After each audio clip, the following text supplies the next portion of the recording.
Obrigada por terem vindo fazer essa sessão com a gente, né? Estar aqui com a gente. Eu me chamo Lorena Rocha, sou uma das curadoras da Mostra Especial desse ano. A gente vai ter aqui para essa conversa, não necessariamente sobre os filmes, mas os filmes como disparadores, né? De uma discussão sobre o cinema brasileiro. A Mariana Souto, que está aqui do meu lado, e o Everton Belico, que está subindo aqui agora. E vou fazer essa mediação aqui com o Luiz. A gente tem uma pergunta, assim, né, que meio que cruza um pouco os programas, né, e que queria jogar, assim, para já de antemão passar a palavra para Everton e para Mari, que é sobre essa coisa da vivacidade dos filmes, assim, né, como é que a gente pode manter os filmes vivos. Isso foi uma pergunta que ficou na gente e que parece reverberar um pouco dentro dos dois programas, assim, dentro desse jogo que parece que nos interessava, né? Investigar o cinema quanto linguagem, o cinema como possibilidade e o cinema enquanto conjunção e conflito ao mesmo tempo. Assim, a gente acreditava que tanto o filme da Ana Carolina como o filme do Djalma traziam essas pulsões para a gente, e trazer Everton e Mariana, né, que são pesquisadores, curadores, e que tem um trabalho em específico com o cinema brasileiro, era compartilhar um pouco essas dúvidas e pulsões que a gente estava investigando, né, ou sendo indagados pelos próprios filmes, assim. E aí eu vou deixar que Mariana e Everton se apresentem, não sei se vocês estão com o microfone aí perto. E a gente pode começar com Mari, né, no espaço de fala. Everton também vai fazer uma fala e a gente abre para que vocês possam, enfim, fazer suas perguntas e seus comentários. Então, Mariana, por favor. Obrigada por ter vindo também. Obrigada, Everton. Boa tarde, muito obrigada pelo convite, Lorena, Luiz, né, e todo o pessoal da Mostra. Muito contente de estar aqui pela primeira vez, né, na Mostra aqui em Goiânia, nesse belo teatro também, enfim, que eu estou conhecendo agora. Bom, então, eu sou professora, né, você falou para me apresentar, enfim, sou professora de audiovisual lá na UNB, em Brasília, aqui perto. E aí pensei em comentar um pouco alguma coisa das minhas pesquisas também que se relacionam com, né, a proposta que vocês trazem. É uma proposta muito instigante, né, de pensar como olhar para o cinema brasileiro, como organizar esses filmes, né, diante de um repertório, enfim, maior, né, que a gente tem como pensar o curta-metragem, especialmente nesse formato, como pensar a curadoria, enfim. Então são algumas questões aqui que eu coloquei como norte, né, sobretudo os modos, né, de se fazer isso, né, são desafios, são grandes questões mesmo, né? Então eu queria primeiro começar com essa perspectiva do cinema comparado, né, e mais para adiante eu vou chegar um pouco mais na proposta específica da mostra, né, nos filmes em especial também da sessão, mas começar nesse lugar um pouco mais abrangente, que acho que também era a proposta, né, a ementa do debate, enfim, né, tinha um pouco esse lugar, né. Eu venho trabalhando então um pouco com essa ideia da comparação, do cinema comparado, que no fim das contas é colocar filmes em relação. Cinema comparado é um termo que talvez a gente não use tanto assim, né, quanto literatura comparada, por exemplo, enfim. E aí venho tentado pensar um pouco os modos de fazer isso, sobretudo formas mais arejadas ou mais criativas de se fazer isso, tanto na pesquisa acadêmica quanto numa curadoria também, enfim, talvez escapando dos modos mais usuais da comparação, que seria talvez aproximar filmes, né, de países, né, diferentes, ou filmes a partir do critério de autoria, e talvez, né, pelo menos, né, da minha perspectiva, ou da nossa aqui, né, é interessante também pensar modos mais transversais de fazer isso, modos mais criativos, pensar em eixos que sejam, às vezes, um pouco imprevistos, ou que não sejam necessariamente cronológicos também, né, formas de tentar fazer esse desenho, né, dessas programações, enfim, né, a ideia mesmo, né, quando a gente coloca filmes em conjunto, a ideia é que eles se iluminem mutuamente, né, que eles se conversem, que um filme possa endereçar questões ao outro, né? Eles possam de alguma maneira conversar, né? Pensar num desenho juntos. Acho que o raciocínio do contraste, assim, de colocar lado a lado, é algo que nos permite pensamentos, né? Que nos permite leituras diferentes. E acho que isso é especialmente válido para o formato do curta-metragem, que em geral a gente não assiste sozinho, pelo menos em sessões, né? A gente em geral assiste o curta ou antes de um longa, né? Isso já aconteceu mais vezes, né, no cinema brasileiro quando tinha lei do curta, ou então em sessões de curtas, como acontece nos festivais, como aqui mesmo, né? Então talvez o curta seja esse formato que permite mesmo mais aproximações, mais conflito, mais, enfim, você sempre vai ver um filme, depois vai ver outro, e aí eles vão se modificando, você vai fazendo conexões, fazendo associações, vendo o que há de comum, né, entre diferentes filmes, ainda que eles não tenham sido programados ou pensados a princípio, né, na sua realização, na sua feitura, para esse diálogo. Né? Então é uma postura ativa, tanto, né, da curadoria quanto de um espectador, né, de tecer essas conexões, essas relações, enfim. Então eu tenho essa vontade, né, de estudar, enfim, faço isso há algum tempo, de estudar cinema brasileiro, em alguns casos cinema brasileiro contemporâneo, tenho um interesse especialmente nas questões de classe, né, relações de classe social, e aí na minha tese, né, de doutorado eu fui trabalhar com muitos filmes. Eu estava observando que nesse momento, em pós-anos 2000, muitos filmes estavam surgindo com essas questões, recolocando a temática da classe social, né, de volta, né, um retorno a isso. E como eram muitos filmes, eu me vi nesse lugar de tentar organizá-los, né? Não daria para eu estudar um filme de cada vez, um capítulo para um filme, depois um capítulo para o outro, porque eu estava lidando com 13 filmes. Então, ensaiar esses agrupamentos, essas coleções, né? Eu fui tentando achar esses nomes, ou fazer um inventário de filmes, ou fazer uma coleção de filmes, ou uma série histórica de filmes, né? Pensando esses critérios mesmo.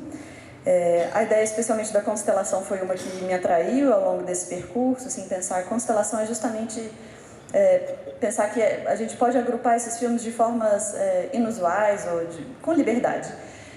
Porque a constelação é isso, né? Quando você olha para o céu e você percebe uma constelação, ela não existe na vida real, né? As estrelas, elas não estão ali conectadas, tem outros pontos ali brilhantes também. E quem faz a ligação da constelação é o observador, né? A gente que projeta uma imagem ali, e ela é uma ficção, ela é uma projeção mesmo, né? Uma imagem cultural, não é uma imagem verdadeira, assim, né? Tem outros nomes, assim, tem aglomerado estelar, que é o nome das estrelas que estão em conjunto, que estão viajando juntas, mas a constelação não, ela é uma abstração.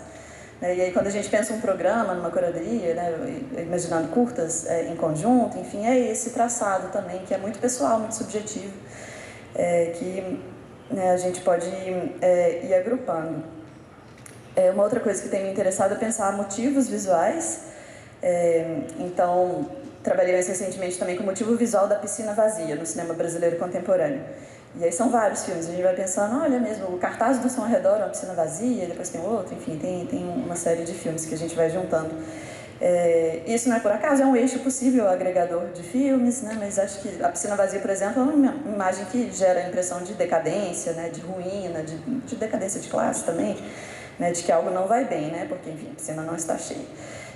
Mas enfim, e aí chegando nessa ideia de pensar a curadoria como um exercício de cinema comparado mesmo, né? Como que a gente pode colocar a crítica em ato, colocar isso como um ato público também, que os espectadores vão compartilhar com a gente dessa ideia. Na programação especificamente, né, a gente tem uma ideia de um ritmo de uma sessão, né, pensar um itinerário, como é que esses filmes vão se relacionar juntos, né, como que a escolha não é só de quais filmes vão ser, mas na ordem que eles estão colocados, né, a gente tem 2 programas, quais filmes vão para um programa, qual filme vai para o outro, e como que eles vão se organizando, conversando juntos.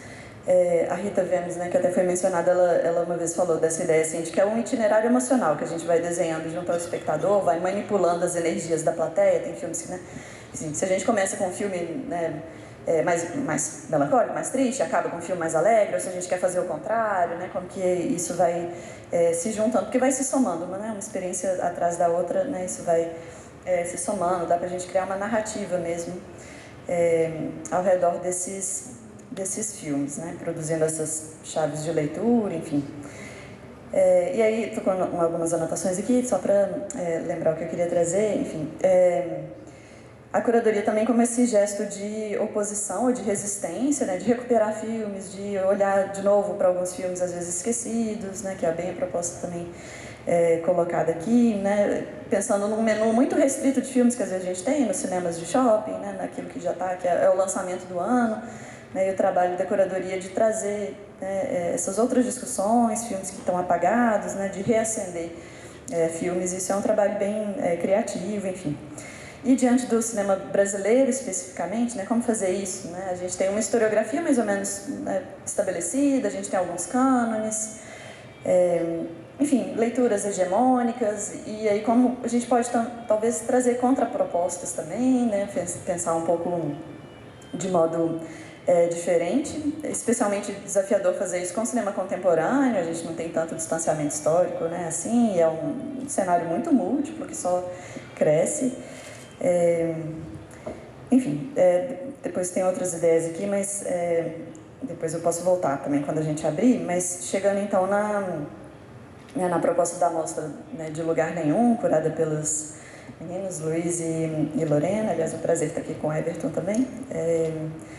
Enfim, super desafiador, né, fazer um comentário, né, sobre essa sessão, justamente porque eu estava lendo os textos curatoriais e tem muito isso, assim, essa proposta de um não lugar, né, o título da mostra diz isso também. Né, vocês falam lá de filmes abandonados, filmes secundários, filmes esquecidos, filmes que não têm uma filiação muito concreta, né, que não estão situados num movimento específico, né, que não está lá, sei lá, perto, inserido no cinema novo, inserido num, não sei, né, um momento específico. E aí como encontrar os elos, né, que vão unindo esses filmes, que imã será que foi juntando, ainda que a proposta seja justamente colocar em relação a esses filmes dispersos, que estão talvez um pouco soltos. É claro que a gente acaba, né, tentando criar essas conexões, enfim. Então, de certa maneira, é um paradoxo, né? Reunir filmes que estavam dispersos e filmes sem lugar é criar um lugar para esses filmes também, né? Então, quando você reúne, quando você propõe essa sessão, ou vocês propõem essa sessão, de certa maneira vocês estão criando uma coleção ali, criando, né, um conjunto. E aí a nossa tentação vai ser de ver as referências, de ver as semelhanças, né, o que será que está agindo ali. Aqui vejo algumas coisas, enfim, depois eles podem, né, dizer, né, se é por aí ou não, enfim, né, mas aí cada leitor vai ter a sua leitura, claro, sua visão.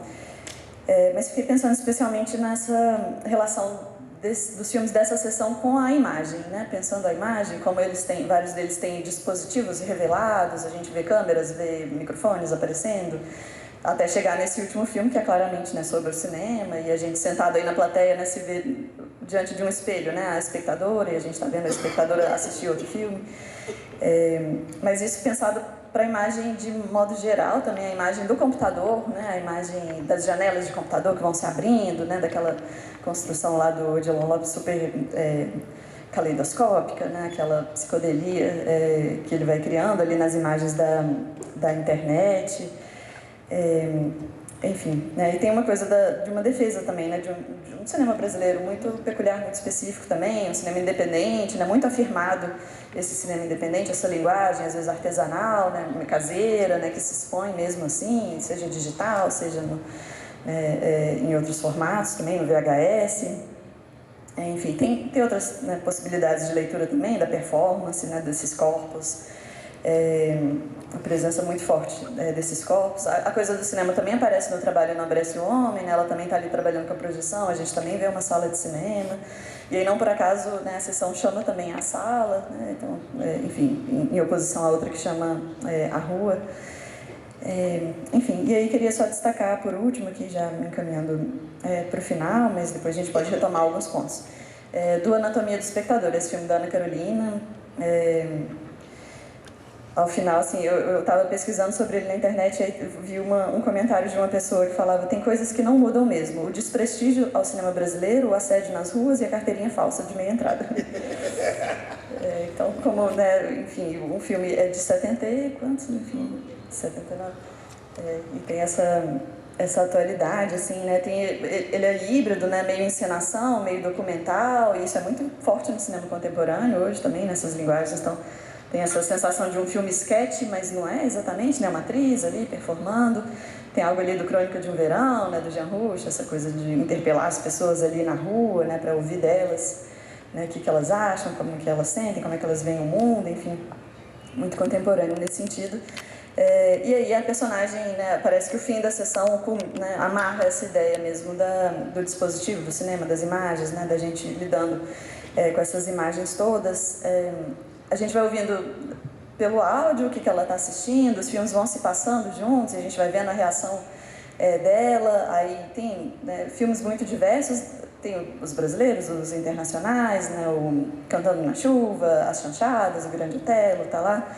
Tem aquela transição interessante do Que Será Que Será, né, que é uma música produzida para o filme Dona Flor e Seus Dois Maridos, né, uma música de encomenda, né, para aquela situação. E aí depois emenda com o outro Que Será, né, que é a música que a Doris Day canta num filme do Hitchcock, também, O Homem que Sabia Demais, enfim. Então, né, a gente vai passando ali nessa personagem meio Rosa Púrpura do Cairo, ali se identificando, né, se projetando, e ela recebendo, né, ela se molha no Cantando na Chuva, de repente ela está de vermelho, né, faz uma remissão talvez o Dama de Lotação, né, esse filme brasileiro. Sim, é o próprio, né. Enfim, né, e essa defesa forte também, né, muito posicionada dessa narração em favor do cinema brasileiro, do nosso mercado. Enfim, e é uma mulher que está lá, né, isso faz diferença também, a coisa do assédio, né, que aparece ali nesse filme da Ana Carolina. Enfim, acho que no primeiro momento que a gente vê a tela de cinema é uma cena de uma mulher dando um tapa no homem, né? Enfim, então tem esses diálogos também entre a vida real e o cinema, esse mundo, né, do imaginário, esse mundo das emoções, do que a gente sente estando numa sala de cinema, né? E acho que tem essa metalinguagem muito forte aqui, seja uma metalinguagem com o cinema mesmo, ou com a cultura brasileira, como é no caso do primeiro filme também. Enfim, mas acho que para começar é isso, vou passar a palavra e depois a gente continua. Obrigada. Obrigada, Mari. Everton, por favor.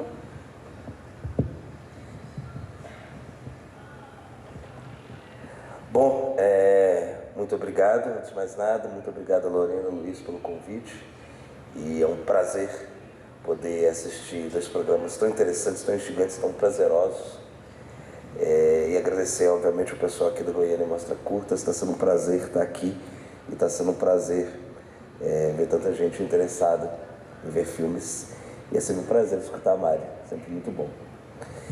É uma coisa engraçada que quando eu fui, enfim, quando o Luiz mandou os screeners, eu fiquei com a impressão, falei, ué, mas o título da mostra está errado, não é de lugar nenhum, é de um lugar muito específico, que é dentro da sala de cinema.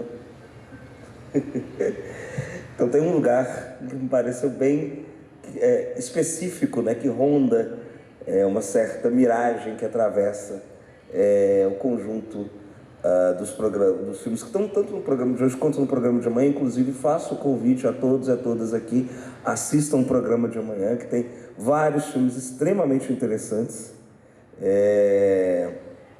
mas enfim, me parece que tem algo que ronda o conjunto de filmes que vocês programaram, que é um certo amor, interesse, paixão pelo cinema. E mais do que isso, um certo amor que se traduz naquilo que a gente poderia chamar, e que talvez a gente possa pensar talvez como uma espécie de perspectiva historiográfica que vocês estão botando em cena daqui, né? Que é uma perspectiva historiográfica materialista em relação aos filmes e ao fazer fílmico. E essa perspectiva materialista, como que ela atravessa em diversas dimensões diferentes o conjunto de filmes que vocês selecionaram, né? Talvez a gente pudesse imaginar, se a gente esquecesse por um instante toda a teoria do cinema, vamos imaginar que isso fosse possível, e que talvez os filmes fossem compostos de pessoas que os fazem, de equipamentos concretos, de salas, de lugares onde as pessoas vivem os filmes, de equipamentos que os projetam, né? Um conjunto de coisas bastante concretas e materiais, trabalho, experiência corporal de assistir aos filmes. E aí acho que a gente tem uma outra coisa que é interessante, e que eu acho que o Anatomia expressa isso muito bem, né? Que é o que a gente poderia chamar de uma espécie de dimensão erótica associada à experiência do espectador fílmico, né? O Anatomia do Espectador começa com aquela piada com o Christian Metz, né? E Anatomia, tipo, é o Jean-Louis Schaeffer dando uma surra no Médici, né? O nome do Médici Cinema dando uma surra no Christian Médici. E pensando nessa dimensão experiencial, né? Associada aos filmes. Como que é possível falar dos filmes sem pensar numa dimensão que é mais do que uma dimensão cígnica, né? Mais do que uma dimensão do cinema como linguagem, uma dimensão do cinema como uma experiência que é dotada de uma espécie de concretude e é uma experiência que é dotada, que de algum modo se avizinha, né, a algo de erótica, uma relação com o corpo, com o imaginário, com uma certa passividade que o espectador é posto dentro da sala de cinema, né? Enfim, eu fico muito interessado em pensar em alguns percursos dentro, porque a gente pode imaginar vários percursos dentro dos programas que foi posto por vocês. E eu fiquei pensando em vários percursos diferentes que eu poderia transitar dentro desses dois programas.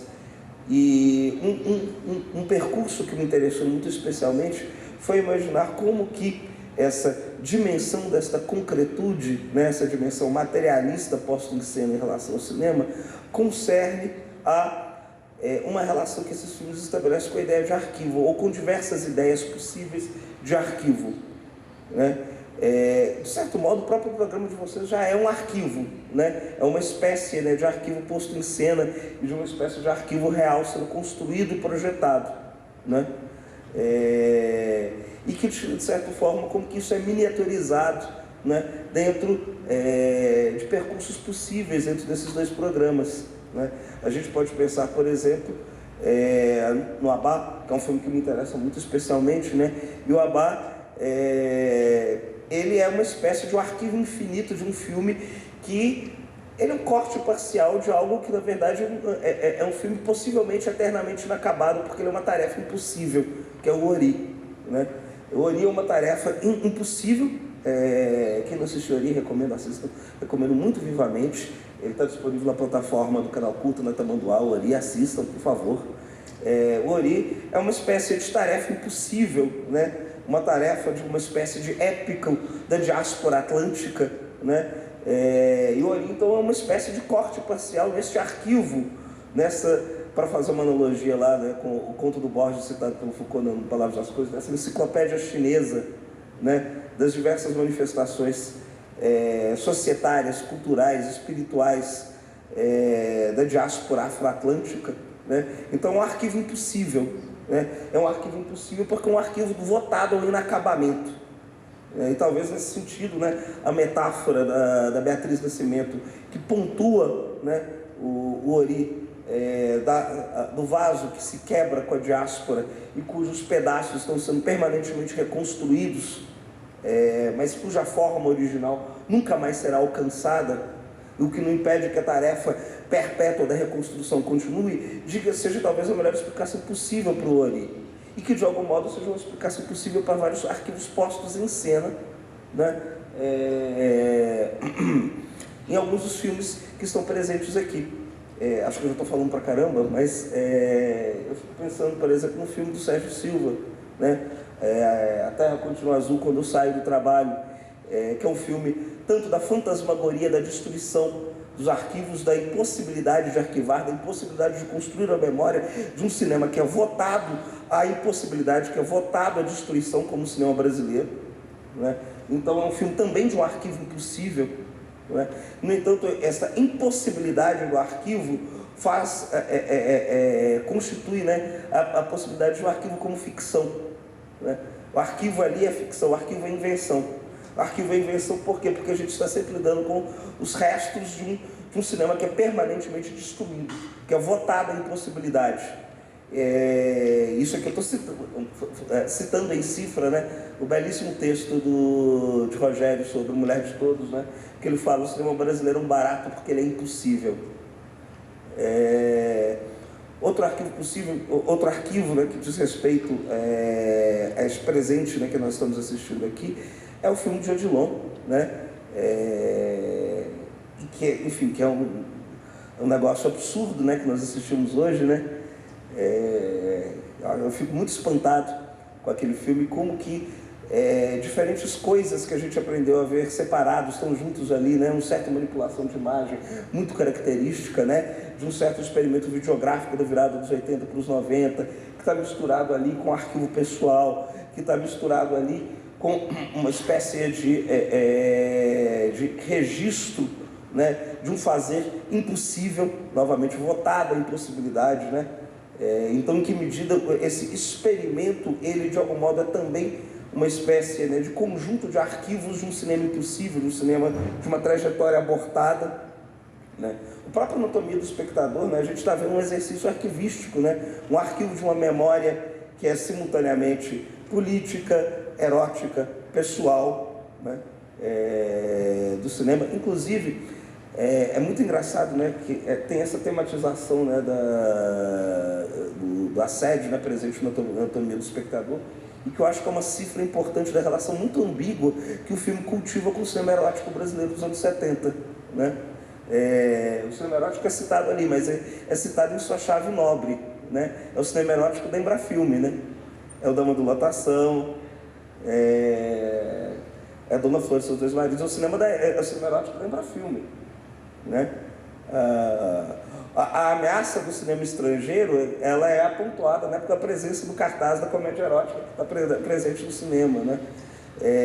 E é sabido, obviamente, né, a gente tem relatos, né, documentais, né, desta dimensão erótica das salas de cinema que projetavam filmes eróticos. Era um ponto de encontro, sobretudo pontos de encontro gays, muito fortemente.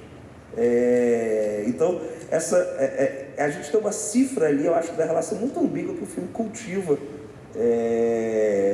com o cinema erótico brasileiro, com um certo cinema de mercado brasileiro, né? O filme reclama do mercado, mas qual o filme de mercado real brasileiro daquele momento, né? Então eu acho que também é um arquivo também de certos silêncios que estão presentes ali. E quando eu falo de arquivos, e desses arquivos impossíveis, eu gostaria de finalizar pensando numa outra coisa que eu acho que está em cena nos programas de vocês, que é uma ideia de não profissionalismo, né? E que também está tematizada na Anatomia, né? O cinema novo não gostava muito de ganhar dinheiro. Nós estamos vendo ali uma série de filmes de diretores que talvez não gostem muito de ganhar dinheiro, ou gostam de ganhar dinheiro, mas que sabem da impossibilidade disso quando associado ao seu próprio fazer cinematográfico, ao seu próprio fazer videográfico, né? Então a gente está vendo a lida com bitolas amadoras, a transição entre bitolas, né? Isso que aparece com muita força, né, no Resgate Cultural, essa transição entre bitolas, essa familiaridade com certos suportes não profissionais, o vídeo, o Super 8, o registro videográfico amador, todos esses suportes não profissionais, e a familiaridade, inclusive, com certos registros filmográficos que remetem ao não profissionalismo, né? Eu adorei ver o agradecimento ao Jomar Muniz no Resgate Cultural, né? A gente percebe ali, né, uma certa parentesco com um certo super-oitismo pernambucano e paraibano, né, dos anos 70, né? Então a gente tem essa vizinhança com um certo fazer cinematográfico, com certos suportes não profissionais, e que eu acho que permitem, para citar a Mariana, outras constelações possíveis, se a gente for pensar num certos, digamos, cortes sincrônicos, mais do que diacrônicos, em relação às diversas camadas postas por esses filmes, né? O Resgate Cultural, por exemplo, eu fiquei pensando muito no Fim do Homem Cordial, do Diego do Daniel Lisboa, não sei se vocês assistiram já, que é um filme que encena um sequestro do Antônio Carlos Magalhães. Os dois filmes, se não me engano, são no mesmo ano, né? E que encena um sequestro, um assassinato do Antônio Carlos Magalhães. E que são dois filmes que partilham de um certo ódio ao que se vê como a expressão hegemônica de uma cultura tradicional, e de uma fixação de um certo imaginário do Nordeste. Enfim, muito obrigado mais uma vez o convite, e, enfim, é um prazer continuar a conversa.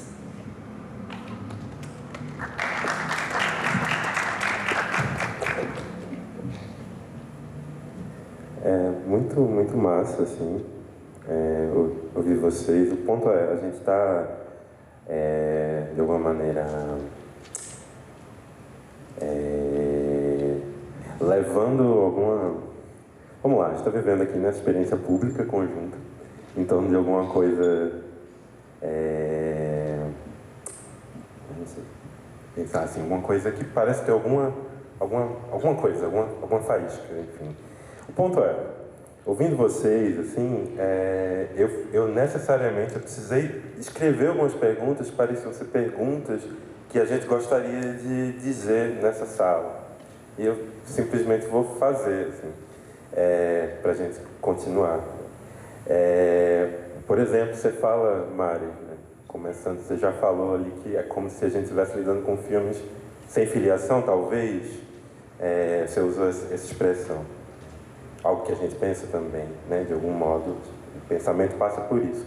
E aí vem uma pergunta, assim, o que acontece se a gente fosse focar, vamos fazer esses estudos imaginativos, né, a gente que está pensando em cinema, estudando cinema, entendendo qual é essa paisagem criativa ao nosso redor. E se de repente a gente fizesse conjuntos só com filmes sem filiações claras, o que aconteceria? Né? Uma pergunta. Ou se a gente se lançar esse exercício de inventariar filmes sem filiação, de algum modo. Né? Então, uma pergunta. Também pergunto por que eles não têm filiação, né? Por que eles parecem não ter filiação? E eu penso no que tu falou, Everton. Será por uma vocação a uma materialidade que parece ser movida pela experiência e talvez rejeitar expectativas de mercado, expectativas de um cinema profissional, alguma coisa assim, né? Porque de fato, né, como é que as energias criativas se organizam nesses filmes? É uma pergunta assim que eles fazem, né? E se de repente a gente fosse atrás desses filmes, né, para entender alguma coisa, não simplesmente para digamos, rejeitar o que parece se filiar. Não é esse o ponto, né? O ponto é, e aí eu lembro de um exercício imaginativo nosso, Lorena, quando a gente estava montando esses programas, e pensando assim, cara, que loucura, imagina apresentar o Brasil com 2 programas de curtas para um alienígena, ou deixar só 2 programas de curtas soterrados para depois do apocalipse, 1 milênio depois, se encontrar, esse era o cinema. Quais filmes se escolhem, né? Digamos que a gente tenha, sei lá, 3 horas de cinema para deixar enterrado. Se a gente for escolher longas metragens, a gente vai poder... a gente vai ter 2 opções, né? Enfim, então vamos lá, a gente vai naturalmente para o curta, talvez, para ter, talvez, quem sabe, 10 artefatos diferentes. Enfim, pensando um pouco, né, nessa... É muito interessante isso que tu traz, né, Mari? Assim, que nossa relação com curta-metragem, e talvez isso também atice os próprios curtas a existirem, de certo modo, no mundo, se faz em conjunto, né? Agora, talvez um pouco menos, que a gente pode parar e assistir um curta-metragem em casa, enfim, cada vez mais, né? Mas esse lugar da discussão, Bom, então vamos lá, né? Que filmes a gente soterraria, que curtas, né? E quais as implicações disso, né? Bom, eis o cinema brasileiro, a gente vai pegar 10 curtas canônicos ou... Mas que Brasil que eles vão exibir, né, por exemplo? Ou que práticas artísticas, que espíritos artísticos, né, que dissidências, né? Um pouco assim, se a gente for... Bom, tudo bem, né, que os cânones também as abraçam. Mas, bom, são perguntas, mais uma vez, né? Se a gente iluminar modos de fazer que não existem, né? Um pouco assim... Como se esses filmes se fizessem de modos que, talvez por isso eles não se filiem. Então, voltando um pouco a essa questão, porque parece que há filmes que se fazem de um jeito que você faz uma pergunta, mas o que ele está fazendo mesmo, né? O ponto é que repositório de histórias, né? Histórias artísticas, políticas, existe nesse lugar que parece ser um lugar de fronteira, né? A gente pensa muito nessa palavra, assim, talvez seja um jargão, mas esse lugar, assim, que tá, como dizia Maria, não, mas isso aqui não é cinema novo, exatamente, mas o que será, né? Ou, às vezes, a gente pode pensar, por exemplo, no caso da Ana Carolina, que é muito vista em seus longas, né? Se tornou bom, não sei se dá para dizer muito vista, mas parece que, né? É isso, né? Às vezes há obras que têm certos aspectos mapeados e outros não. Enfim, há muitos lugares aí, né? Talvez eu esteja me alongando mais uma vez, mas um pouco essas perguntas, assim, né? São perguntas que talvez a gente quisesse fazer, porque existem esses filmes, né? Existe essa materialidade, e existe uma heterogeneia dessas materialidades, né? Então, quando tu fala isso, efetivamente, assim, é como a gente lembrar também de dimensões do cinema. Isso é uma coisa muito cara pra gente, assim, do tipo, eu vou entrar na sala de cinema e um pouco assim, eu já sei muito mais ou menos o que vai acontecer, e às vezes a experiência pode ser muito racional, né? De reconhecimento. Óbvio que não é só isso, nunca. Mas, bom, são questões. Não sei se foram claras questões, mas questões, assim, né? Esses filmes, esses outros filmes, outro também é uma palavra tão ruim, né? Mas esses filmes que, nossa, esse aqui não sei muito bem, então eu acho que eu nem vou incluir, né, nesse conjunto. E tem alguma coisa, assim, que, uau, isso é meio fascinante, assim. Mas como é que eu falo disso, né? Do lado de que eu ponho isso aqui? Definitivamente não são filmes pouco porosos à vida, né? À vida concreta. Então isso é uma coisa, assim, né? Eles são atravessados por vida, por história, pela vida social, né? Então tem alguma coisa aí. Obrigado, gente. Acho que tá bom. Eu também só para continuar. Nossa, vou começar aqui. Muitas ideias instigantes, estou aqui tentando pensar que caminho tomar sobre os filmes sem filiação. Quando a gente vai reunir, então, os filmes sem filiação, não necessariamente eles vão ganhar filiação, mas eles talvez ganhem irmãos, não sei, né? Não é, né? Um tipo de família, estou seguindo muito na metáfora, né, do parentesco, da família, enfim, mas meio-irmãos ou irmãos bastardos, irmãos, enfim, né? Mas há um tipo de agrupamento, né? Quando a gente coloca, né? Algo se move no desenho da história do cinema também, quando a gente vai pensando. Falando em história do cinema, fico pensando, né, no caso, sei lá, um professor ou professora que vai dar um curso, né, uma disciplina de história do cinema. Se ele se mantém no cânone, né, quanta coisa escapa também, né? Se a gente vai lá, né, o realismo italiano, novelle vague, depois não sei o quê, né? E os filmes que estão soltos, que não se encaixam, né, nesses movimentos, o que é feito deles? Eles não têm lugar, eles não entram, e talvez, né, nesse movimento a gente perca muita coisa, né? Muita coisa de original, justamente, que não encontra ressonância em outras obras, mas talvez justamente por terem algo de muito único. Isso não é um problema, pelo contrário, né? Isso, enfim, a gente tem que achar os lugares para esses filmes também circularem, né? Ainda que eles destoem, né? Que eles sejam discrepantes em relação ao todo, ou aos movimentos, ou às tendências cinematográficas, né? Que a gente consegue agrupar. Então, acho que é um exercício interessante também de reunião. E aí talvez fique um conjunto heterogêneo quando eles vão se unindo também, mas é um esforço muito interessante, válido também, de botar esses filmes em algum lugar, ainda que, né, não fique super harmonioso, ainda que, não sei. Estou tentando devagar também, junto com a questão, com a pergunta, assim, eu acho que, enfim, vou seguir pensando aqui. Não sei se Everton quer continuar.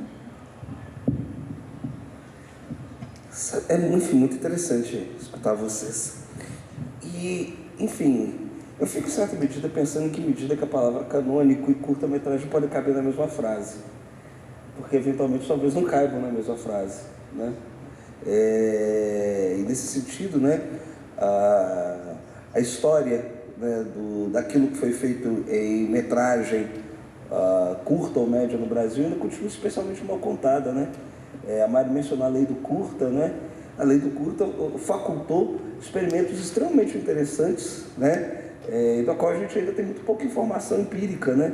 Eu fico pensando, por exemplo, no trabalho do Lucas Parente, né, com a Corsina, né? A Corsina juntou com perdão da palavra que eu vou usar de modo elogioso, um punhado de doido lá do Rio de Janeiro, vários cineastas vindos de vanguardas diferentes, né, de diferentes movimentos de vanguarda, diferentes coletivos de vanguarda, para produzir curta-metragem documental, mas na fronteira de certas produções experimentais, em 35mm, com financiamento da lei do curta. É um experimento especialmente interessante, né? E fico imaginando também, mesmo com filmes que têm filiações claras, ou aparentemente claras, e pensando no mote que a Mari lançou, né, em que medida em que eles não mudam de sentido, ou eles podem fazer parte, ele pode se tornar um filho bastardo, né? Ele pode, de repente, revelar outras semelhanças de família quando postos em conjuntos que são aparentemente inusuais. Eu fico pensando, vamos pensar num filme que é supostamente canônico, Pedreira de São Diogo, de Leon Hissman. Pense em que sentidos diferentes que Pedreira de São Diogo teria se programado junto de Quando a Rua Vira Casa, de T.T. Moraes, e com o Praça do Pacificador, de Walter Filé. A gente temos 3 curtas-metragens que de algum modo concernem a questão da moradia. Os 3 curtas-metragens realizados no Rio de Janeiro. Os 3 em épocas diferentes. Talvez a gente tenha descoberto uma outra semelhança de família possível para um cineasta que aparentemente é super canônico, que a gente conhece bastante bem o trabalho dele, né, que é o Leon, né? Isso tem enfim, porque mesmo no caso do cinema novo a gente tem exemplos, né, de realizadores cujo trabalho ainda é mais estudado ou excessivamente concentrado em poucos filmes, né? A gente pode pensar, por exemplo, no caso do Sarraceni, né, onde a produção crítica sobre o Sarraceni é muito fortemente concentrada, né, no Porto das Caixas e no Desafio. Se a gente for tentar caçar produção crítica sobre a questão de obra do Sarraceni, a gente vai achar muito pouca coisa de boa qualidade, né? Não é o caso do Leon, onde a gente tem produção consistente sobre quase todo o conjunto da obra dele, né? Mas mesmo nesse caso, a gente pode achar semelhanças de família insuspeitas, pensando num cenário que eu acho que é muito especialmente confuso, o da produção confuso no bom sentido também, muito especialmente misturado, e muito especialmente misturado novamente, aí vou assistir um ponto que eu tinha falado antes, muito especialmente misturado porque ele se mistura com formatos e com bitolas que estão na fronteira do não profissional, né? Então a gente está falando de gente que produziu em 16 reversível, estamos falando de gente que transitou do Super 8 para o vídeo ou do 16mm para o vídeo, estamos falando de gente que produziu em Super 8, então a gente está falando estamos falando de gente que produziu em 35mm e migrou para metragem curta em vídeo, né? Um exemplo de um cineasta importante, Luiz Rosenberg, cuja produção videográfica ainda é especialmente pouco conhecida, né?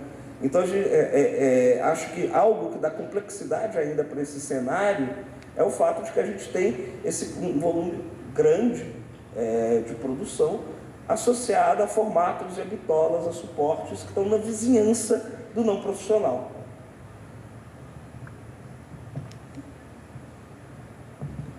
Eu estava pensando aqui nessa coisa, tanto da filiação quanto do arquivo, assim, né? Porque eu acho que algumas outras perguntas, digamos assim, ou desejos mesmo, né, de investigação, num sentido mais amplo, quando olhava para os filmes, né? E isso está um pouco também nos textos de apresentação, que eu convido vocês a lerem, que o material também foi impresso com todo carinho aqui pelo pessoal da produção, mas no sentido de que existiam coisas que a gente via como sintoma contemporâneo, assim, que a gente queria escapar um pouco, e que eu acho que a resposta de fazer essa reunião, né, essa constelação, é justamente isso que Everton falou, que é olhar para a materialidade das coisas, assim, né? Porque existe tanto um cinema canônico ou de filiações que, ainda que estejam baseados na materialidade das coisas, é uma bússola específica e muitas vezes que tira coisas de jogo, né, como a Mari falou, deixa de se ver muita coisa, como também são filiações criadas pela ficção, assim, do tipo de história que se quer contar, né? Então, a vontade da gente e se a gente reunir esses filmes e tentar contar uma história sobre o cinema brasileiro, né? Essa coisa do curta-metragem ter uma história muito mal contada, como o Everton falou, automaticamente eu lembro daquela pesquisa do Gema, né? Falando sobre as diretoras negras brasileiras, assim, né? 2016, né? 2017, que diz assim, não tem diretora brasileira, nesse ano não teve uma diretora negra que produziu filmes no Brasil. Opa, peraí, de que filme a gente está falando, né? De que cinema a gente está falando? Existia um recorte muito específico, por exemplo, daquela pesquisa, mas isso virou claro, né? Enquanto pensar a política pública, o dado funcionou, digamos assim. Mas dentro da história, quando a gente vai olhar para aquele ano e para o circuito de exibição independente, por exemplo, e de curta-metragem, a gente tem uma produção significativa, não é mais o cenário da escassez, né? Então, eram várias camadas de possibilidades que a gente queria fazer justamente com o material. O que a gente faz com o material e quando a gente olha para a materialidade do filme, o que é que eles trazem? E não necessariamente o que a gente deseja que eles tragam. E é isso que eu estava dizendo que a gente estava pensando enquanto sintoma do contemporâneo, porque a gente observa, primeiro, um não desejo de olhar para o passado, era uma coisa que a gente queria muito fazer, né? E foi muito interessante que dois filmes, justamente, um da década de 60 e um da década de 70, que criaram, como eu falei, né? Campos de energia para a gente, né? Não é o cinema contemporâneo tentando reparar o passado, né? Ou a gente tentando não olhar mais para esses filmes, né? O que é que eles podem comunicar? Eu acho massa, Mariana, trazer isso, né? Olha como esses filmes aqui, de alguma forma, o filme da Ana Carolina tem uma matéria muito parecida com o que o cinema contemporâneo está procurando hoje, assim. E às vezes essas relações temporais, elas não se estabelecem, elas não se dão simplesmente por uma vontade de não ver, de não se debruçar sobre o passado. Então essa era uma coisa que a gente queria muito que o programa trouxesse. Aí talvez amarra tudo isso com a ideia de arquivo que Everton trouxe, né? E justamente por uma preocupação de, como também Mari falou, sobre como é que a gente agora escreve essa história do contemporâneo, né? Será que a gente vai continuar refazendo e repetindo, digamos assim, a escrita da história como se foi, né? Como se tem sido, né? Então, trazer o filme do Odilon, por exemplo, nesse contexto, né? Nesse contexto de quase revelação, digamos assim, de uma primeira exibição, mas ao mesmo tempo trazer um filme de um outro diretor negro, que é o Socha, que passou antes dele, e aí a gente criar afiliações, né? De diretores negros tão distantes, mas ao mesmo tempo que as matérias conversavam tanto. Isso era uma vontade de fazer uma pergunta, mas tá, que história, por exemplo, o cinema negro a gente está contando? Né? Isso cabe a todos os outros filmes, até a própria Ana Carolina, assim, né? Enquanto essa referenciada cineasta, né? Tanto na ideia de um feminino quanto um feminista, né? E que aqui, reunido com esse conjunto de filmes, já se torna outra coisa, pelo conjunto, assim. Então, isso é o que tem inspirado tanto a mostra em si, mas eu acho que o trabalho da gente, assim, eu vou falar para todo mundo agora, mas um pouco nisso, assim, né? Como é que a gente vai reformulando as perguntas. Por isso que tá lá, né? O avesso do avesso.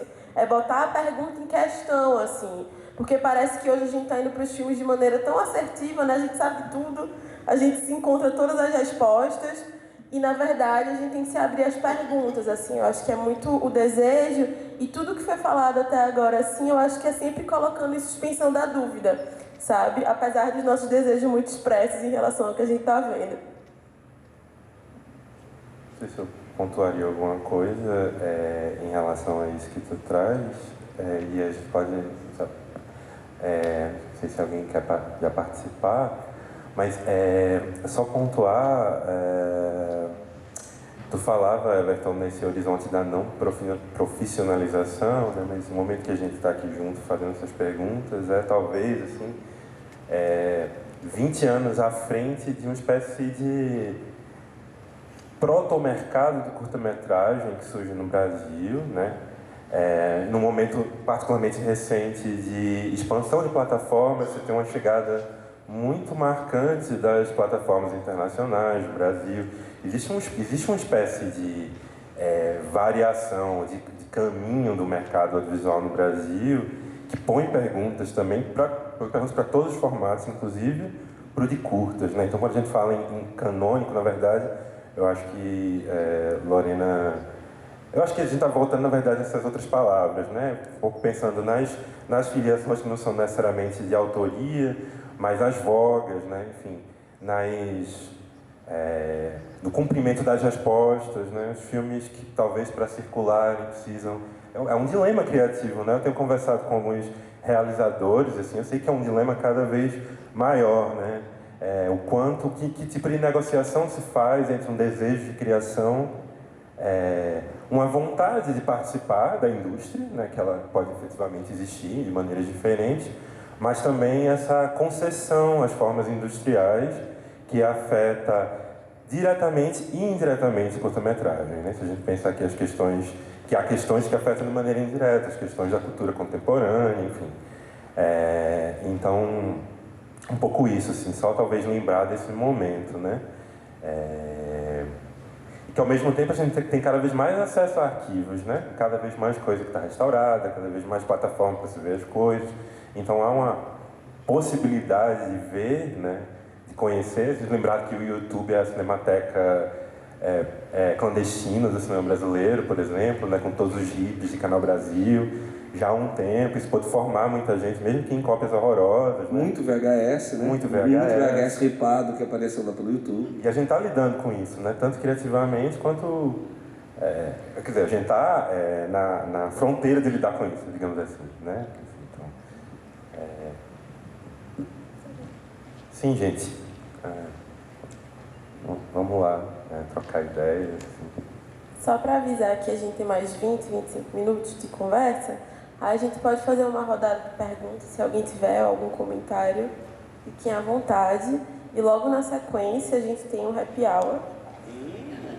Achei chique. Deixa eu só pegar a informação aqui. Que vai ser na Vila Cultural, certo? Aqui do lado. Aqui do lado. Olá. Nossa, muito desconfortável, desculpa. Só para dizer assim que primeiro é incrível assim a experiência que eu tive, quero agradecer e para dizer assim que não as interlocuções assim, as questões que brotaram depois, mas uma inquietação que já tinha me afetado, que é a questão que a Mariana, né, comentou sobre as constelações. E as possibilidades da gente, enquanto espectadora, construir esses desenhos também pós a construção já desses caminhos de vocês. E aí eu achei legal essa ideia de lugar nenhum, porque ela é de lugar nenhum, são filmes de lugar nenhum, mas não é para lugar nenhum. Então, assim, eu acho que cada um que produz um curta não pensa como vai, em cada festival, formar um filmão. Porque acho que eu estava pensando nisso agora.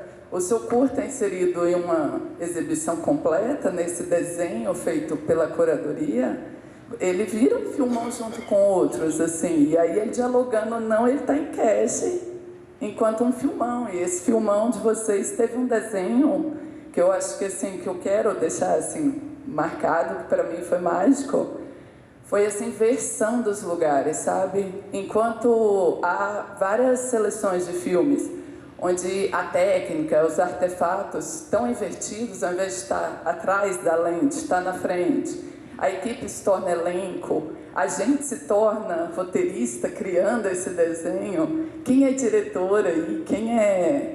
Sabe? Então essa inversão eu acho que é muito um desenho hoje do cinema, não sei, há vários tipos de cinema, mas eu vejo que é uma tomada boa, inspiradora para mim, dessa característica da gente poder produzir filme para além dos streams nessa estrutura. Também assim, de levar dessa ideia do campo de ruptura, não só, sabe, do palavreado, mas para a técnica mesmo e para essa movimentar a gente. Sabe? Porque se eu hoje construo a narrativa e saio daqui da sala com a minha mente, né? cada um vai ter construído uma experiência. Esse cinema ele inverteu, ele agora é ator dele mesmo, então eu achei isso tudo muito bacana, assim. E é uma provocação bem doida, assim, volto amanhã para ver o resto. É isso. Como é teu nome? Janaína. Obrigada, Janaína. Mais alguém?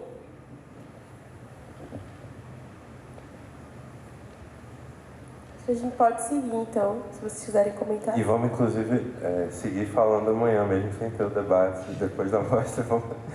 Mas, gente... Refaço a sugestão que eu fiz. Venham assistir o programa de amanhã, que é muito bom. Ninguém quer falar mais, enfim, hoje, então a gente vai pro...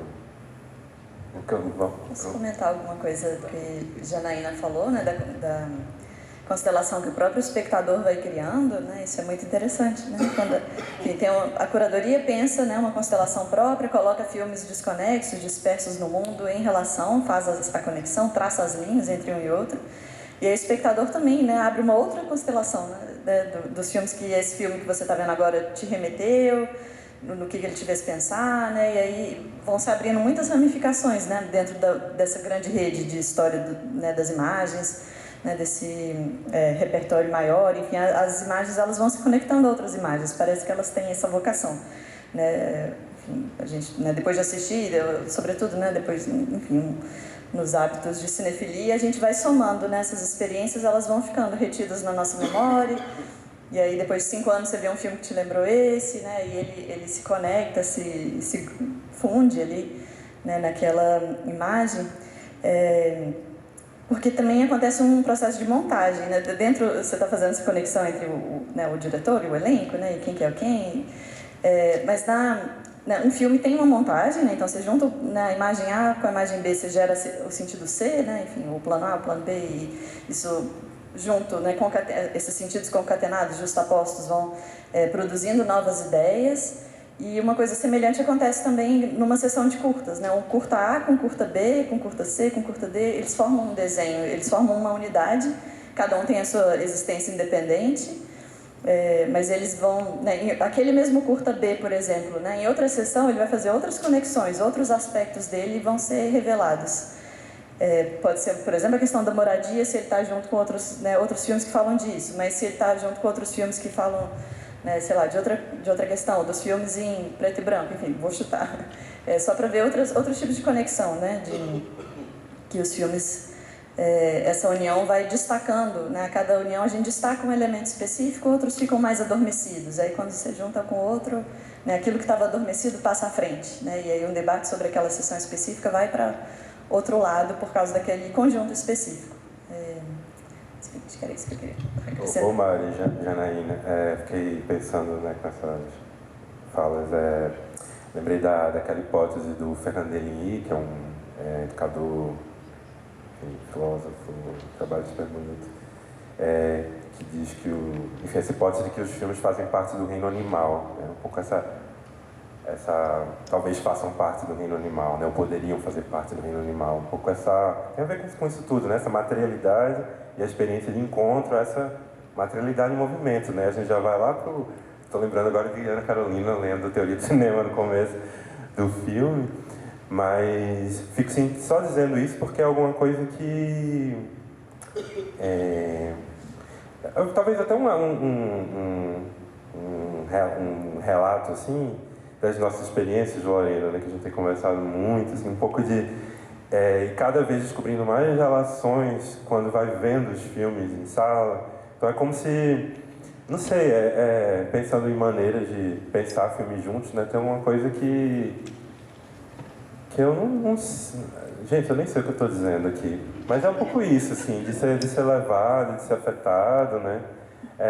Queria só esse relato mesmo, a gente ficou ficando na sessão e notando rimas, por exemplo, né? Acho que é uma palavra-chave aqui, porque rima não é necessariamente uma coisa que está aqui, né?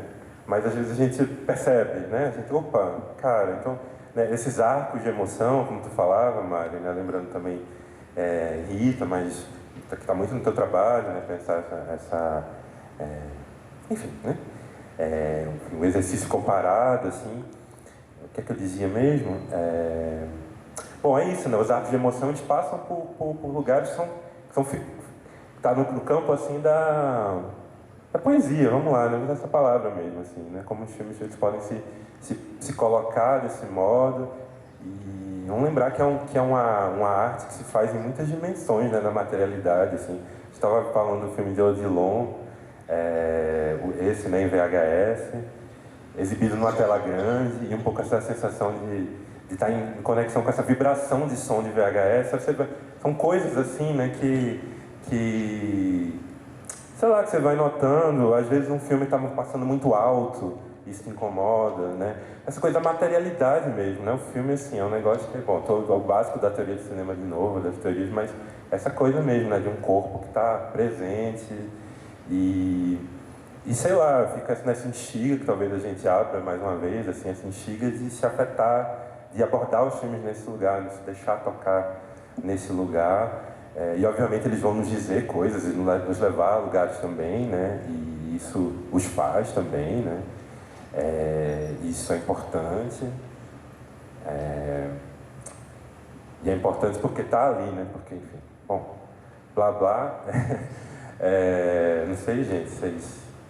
Eu acho que a gente podia fazer uma última rodada de Mari Everton e a gente vai lá pro Happy Hour tomar uns drinks. E deixar afetar pelos drinks. E pelas conversas também, né? A gente faz programas para continuar reverberando, assim. Não faz sentido se não vem para cá e não faz sentido também se não sai daqui, né? Então, a gente tá por lá, tá por aqui e amanhã também, então estejam com a gente.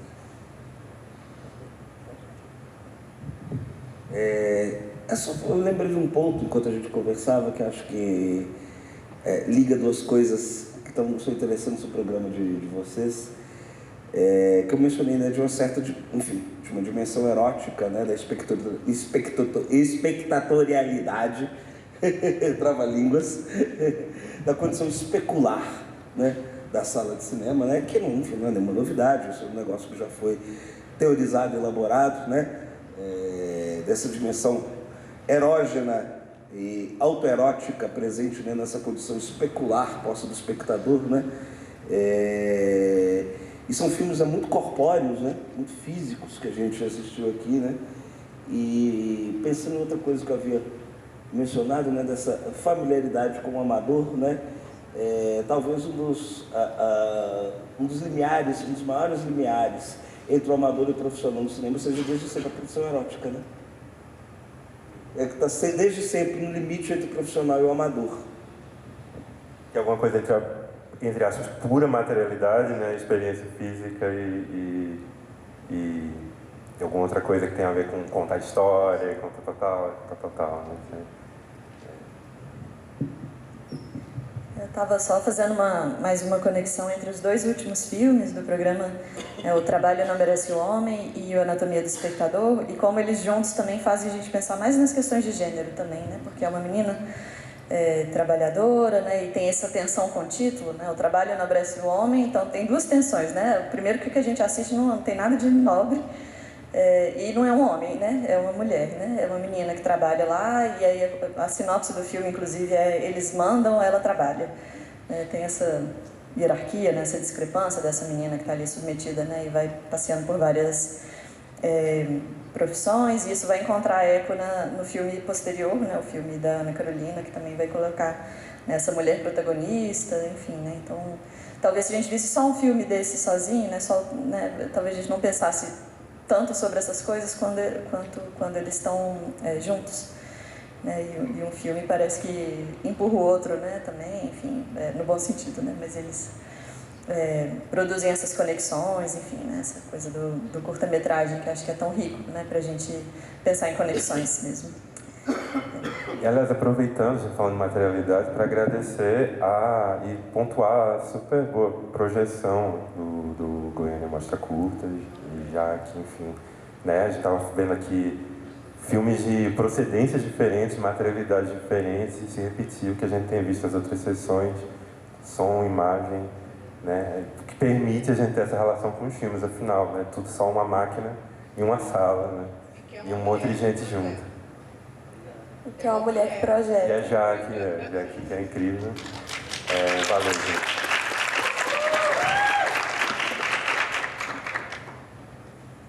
Vamos nessa. É isso? Obrigada, gente. Boa tarde e até já.